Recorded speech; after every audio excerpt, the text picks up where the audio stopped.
મારું નામ સુમન.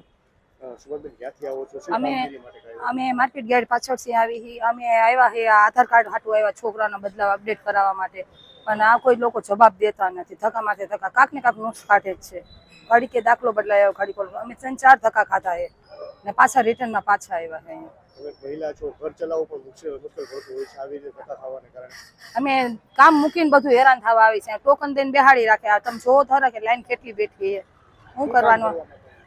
અમે છોકરાનો આધાર કાર્ડ અપડેટ કરાવવા આવ્યા છે. અંદરથી શું કીધું તમને કરાવવા? અમને એમ કીધું કે તમે આ દાખલો ફેરાયો છે જન્મનો, તો અમે દાખલો ફેરાવ્યા. તો એમ કે જે આમાં પપ્પાનું નામમાં સરનેમમાં ફેરફાર છે. કેટલા ધક્કા ખાધા હતા? અમે 3 ધક્કા ખાધા. ખાસ તો બેન શું માંગે? ખાધા આધાર કાર્ડ માંગે તો એમ કે ઘડી કે મમ્મીને લઈ આવો, ઘડી કે પપ્પાને લઈ આવો. આમ પૂરું કાર્યવાહી તો હરખી થવી જોઈએ ને. કોને ફરજિયાત જોઈ? મમ્મી જોઈ, પપ્પા જોઈ. ખાસ શું માંગ છે? શું આધાર કાર્ડમાં માંગે છે ફરજિયાત ને જન્મ. તમારી માંગ શું? અમારી માંગ એમ છે કે માણસ એને વ્યવસ્થિત સમજાવીને જવાબ દે ને તાત્કાલિક કામ થાય, સારવાર બધું થાય. જવાબ આપે છે અહીં વ્યવસ્થિત કોઈ જવાબ નથી દેતા. એટલે તમારું કેવું એવું છે કે અહીંયા કામ નથી થતું? અહીંયા કામ નથી થતું. અહીં લાઈનમાં જ બેહાડી રાખે પબ્લિકને. કેટલી કલાક સુધી બેહાડી? અહીંયા સવારના આવ્યા હોય તો બપોર સુધી બધા બેહે.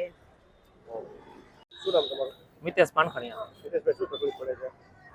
સવારે આધાર કાર્ડ કઢાવવા માટે આવ્યો હતો. કઈ જગ્યાએ આપણે આ જનતા કચેરી જે આરએમસી છે ત્યાં બસ સ્ટેન્ડની બાજુમાં. શું તકલીફ પડતી? એમાં એવું છે, આ બીજી વાર આવ્યો છું. એની પહેલા પણ હું સુધારો કરાવી ગયો હતો. અત્યારે મારી દીકરીનું આધાર કાર્ડ કઢાવવું હતું. હવે દીકરીના જન્મના દાખલામાં નામમાં જે કાંઈ પણ છે અને મારા આધાર કાર્ડમાં જે કાંઈ પણ છે, હવે મને કહે નહીં તો ખબર ના પડે. હવે એમ કહે છે કે અંદર તમારો વારો આવશે ત્યારે તમને કહેશે. આપણે સવારના બેઠા હોય 8:30 વાગ્યાના આવીને અહીંયા આવીએ 10:30 વાગે વારો આવે. 2 કલાક બેસીએ પછી ખબર પડે કે નામમાં ફેરફાર કરવા માટે આ વસ્તુ કરવાની છે. જો જે કાંઈ પણ ફેરફાર કરવાનો હોય એ પહેલા આપણને કહી દઈએ તો આપણે 2 કલાક વેઇટ ના કરવો પડે. હવે ઘરવાળીને બોલાવું છોકરીને અને પછી અહીંયા આવીને ના પાડે તો આપણે 2-3 કલાક રાહ જોવી પડે અને પાછું કામ થતું નથી. આ બીજી વાર આવ્યો છું, અત્યારે હવે ના પાડી છે. અમારે 3જી વાર આવવું પડશે. ખાસ શું માંગણી છે? સવારે જ્યારે ટોકન આપે છે ત્યારે જેને પણ આધાર કાર્ડ કઢાવવાનું છે, જે કાંઈ પણ કરવાનું છે, એને અહીંથી સૂચન આપે એટલે એ લોકો રાહ ના જોવે, ખબર પડે કે શું ફેરફાર કરાવવાનો છે. ઓલું અંદર જાય પછી ખબર પડે કે થશે કે નહીં થાય.